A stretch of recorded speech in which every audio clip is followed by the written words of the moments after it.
இது மழைக்கு முன்னாடி பரங்கிங்க நேற்று பிஞ்சு பிஞ்சா இருந்துச்சு. பார்த்துட்டு வருவோம், போய் பார்த்துட்டு இருந்தா பறிச்சுட்டு வரணும். சரி வாங்க போகணும். இப்போ பாருங்க எங்கள் கொள்ளையை பாருங்க. இதனாலையும் எல்லாமே போட்டு குலுங்க வேண்டிய நேரம் எங்கள் கொள்ளையில் எல்லா காயும் காய்க்கிற வேண்டிய நேரத்தில் எப்போ பார்த்தாலும் இந்த மழை ஒன்று பேஞ்சு எங்களை எதுவுமே செய்ய விடலாங்க. இந்த வருஷம் சும்மாவே கிடக்கு கொள்ளையெல்லாம் அதை பாருங்க கொத்தி போட்டிருக்கோம். ஆனாலும் ஒன்றும் பண்ண முடியலை. மழை விட்டால் தான் எதுவும் போடலாம். கத்திரி செடி கீரை இதெல்லாம் போடுவோம். அதெல்லாம் போட விட மாட்டேங்குது. நம்ம கொஞ்சமாக கொத்தணும். கொத்திட்டு கீரை ஏதாச்சும் கத்திரி எதுவும் செய்யலாம்னு சொல்லிட்டு கொஞ்சோண்டு வெட்டணும். அதுக்குள்ளார மழை வந்துட்டு மழை வந்து அப்படியே கிடக்குங்க. அந்த பரங்கிக்காய் ஒன்றே ஒன்று தாங்க காய்ச்சிருக்கு. வேறு எதுவுமே இல்லை, அந்த பரங்கிக்காய் மட்டும்தான் காய்ச்சிருக்கு.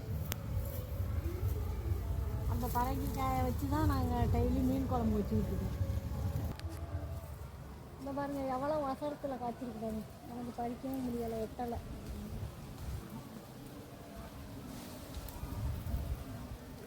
அம்மா வச்சது நாரங்காயா சாத்துக்குடியா ஆரஞ்சா என்னன்னு தெரியலன்னு இப்போ வந்து ஆரஞ்சு தாங்க காய்ச்சிருக்கு. சூப்பராக ஒரு 6-7 காய் காய்ச்சிருக்கு.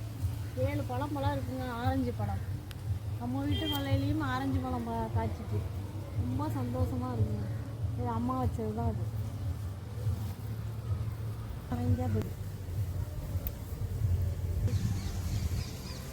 மழையில் கொல்லை பக்கமே வராமையே இப்படி பார்த்தோம்னா வந்து பார்க்கங்காட்டியும் பெருசாக போயிடுங்க.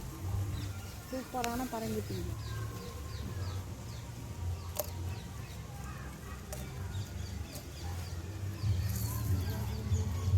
சூப்பராக இருக்கா.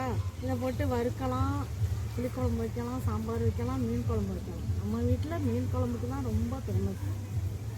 அடிக்கடி பார்த்தீங்க மீன் குழம்புல தான் இவ்வளோதாங்க. வேறு எதுவுமே இல்லைங்க கொள்ளையில். அப்புறம் வாழை மரம்லாம் நிறையா, வாழைத்தாறு நிறையா விட்டுருக்கு. இந்த பக்கம் பாருங்கள், வாழைத்தாறு, மண்ணந்தாறு, பூவந்தாறு எல்லாமே விட்டுருக்கு. நிறையா வாழை.